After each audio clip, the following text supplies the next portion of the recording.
was never my intention to be a doctor, ever. I had been a student of life and health from the age of 16, so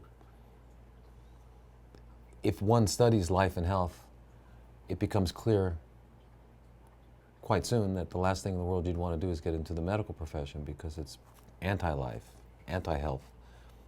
It's really the disease, it's really disease care, not health care. I had no intention, and I went off to India, and I lived in India for a while, and wound up back in the US and went into psychology and became a practicing clinical psychologist. And it was in that time that I kept seeing that I didn't understand disease and how it affected people. I didn't understand what effect medications had on people.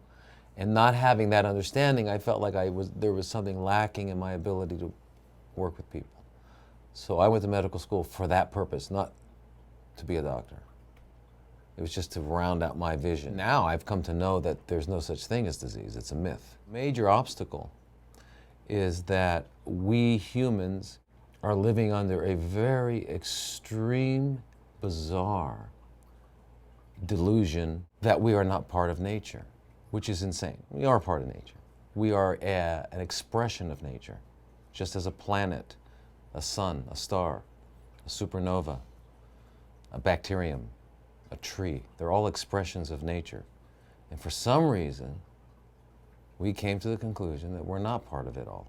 And so we have separated ourselves, and we live in boxes and drive around in machines and cover our bodies and don't want to touch the earth. And we have a pejorative term for the earth, we call it dirt. We've totally separated ourselves in our minds. And so we have a completely artificial environment we live in. We don't live in the habitat out of which we arose. Because we know that a sea bass arose out of the oceans, and that sea bass will achieve its optimal functioning in saltwater, not in a freshwater lake. And for the same reason, you can't take a polar bear and put them on the equator. So optimal functioning of the organism, which is the only definition of health that works, optimal functioning of the organism has to occur out of the environment in which that organism would have its function. We left our habitat, and then we built an artificial habitat. And so we've got all these things.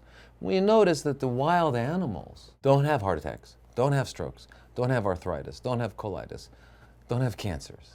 They don't have those things. Those things are only for us and our domesticated pets, the ones that we treat just like us. If someone walks up and pushes you, the immediate thing your body does is fall this way. If you get hit by a car and you're flung forward, you fling backwards. Okay, this is knee-jerk,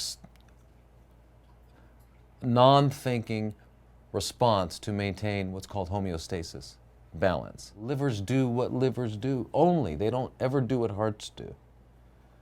And so everything is following the law. It's the same as water flowing downhill.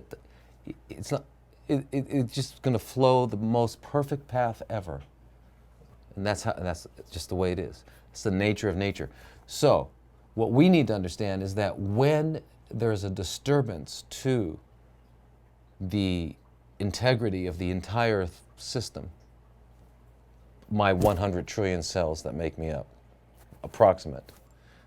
When there's a disturbance to that, the body and all of the matrix that runs it, the magnetic pulse of the heart, this whole thing seeks to establish balance. That's all it does. So, my arteries are plugged up because I've been eating food that wasn't designed for me.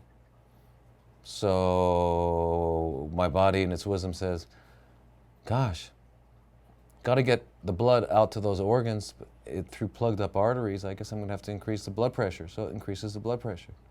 So we call that a disease. We say, well, you got a disease called high blood pressure, hypertension. It's not a disease. It's a corrective measure that the body underwent to keep us alive. If it didn't do it, we'd die. Same in cancer.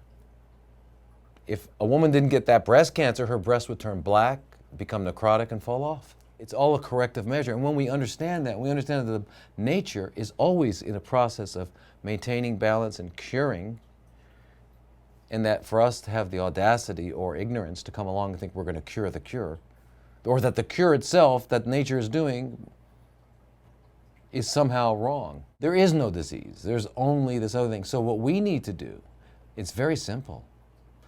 Return to and live according to the laws that govern our biology. And guess what? Your body won't need to do the high blood pressure dance. It won't need to do the cancer dance. It won't, these are just dances it's doing to stay afoot, to stay afloat.